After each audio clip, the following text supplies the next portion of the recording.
When you think of planned cities in America, places like Disney World or Celebration, Florida probably come to mind. But before Celebration was ever built, there was Kincaid Mounds, an ambitious plan for a town in Ohio that never came to fruition. In this video, we're going to explore what makes this place so fascinating, and why it could have been America's greatest city. Hi everyone, welcome to this house. Today we are exploring Kincaid Mounds, America's forgotten planned city. Make sure to hit that subscribe button so you never miss an exciting episode.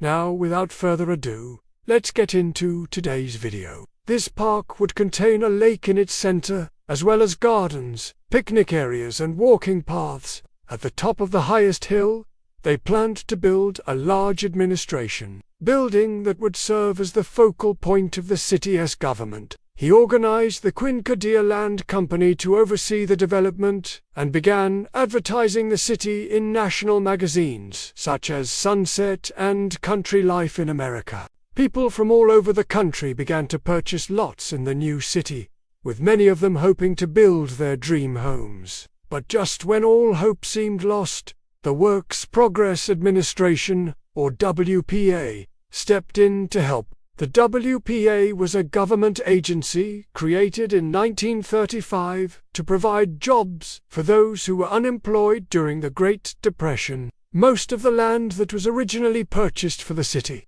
has since been returned to its natural state as part of the Great Parks of Ohio. But despite its short lifespan, Kincaid Mounds left a lasting legacy on urban planning in America. The city's designers believed that it should be possible to live in a way that is in harmony with nature. This is evident in the city's plans for parks, green spaces, and public transportation. These features were not just included to make the city more aesthetically pleasing, but also to promote a sustainable way of living. Its innovative design and forward-thinking approach to transportation and infrastructure inspired future generations of planners. The city's designers were some of the first to experiment with new ideas and concepts that would later become commonplace. For example, the use of radial roads and grade separation was a radical idea at the time, but it has since become a common feature in many modern cities.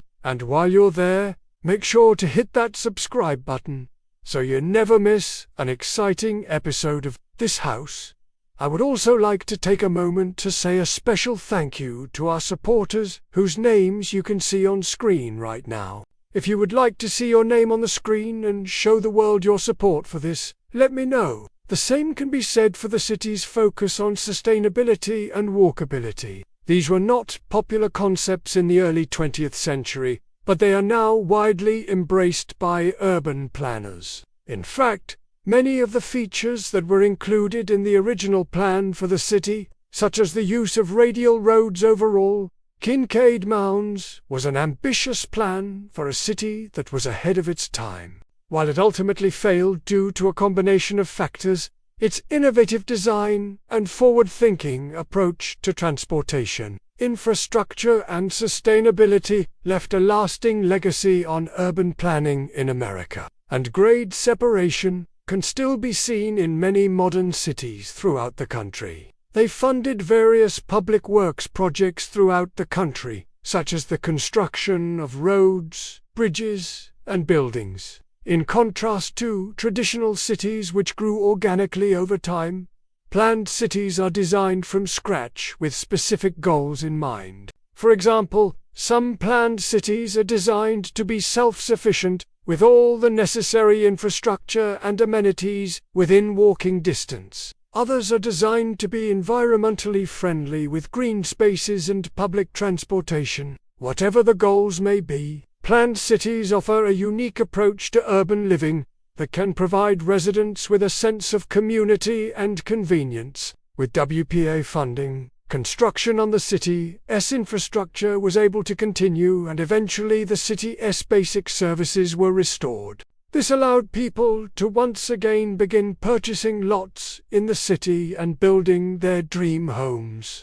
But then the stock market crashed in 1929 and the Great Depression began. But then World War II broke out and people's attention was diverted away from their dream homes in planned cities and towards the war effort. By the end of the 1940s, Kincaid Mounds had become nothing more than a memory. Suddenly, people were hesitant to invest their money in a new city, especially one that was located in an area that was not yet developed. To make matters worse, construction on the city's infrastructure was halted due to a lack of funding. The streets remained unpaved and the city's utilities were not connected. Without the basic infrastructure in place, people began to lose interest in purchasing lots in the city, and by the end of the decade, sales had slowed to a halt. The ads featured illustrations of the city's planned streets, parks and buildings, as well as descriptions of its many advantages.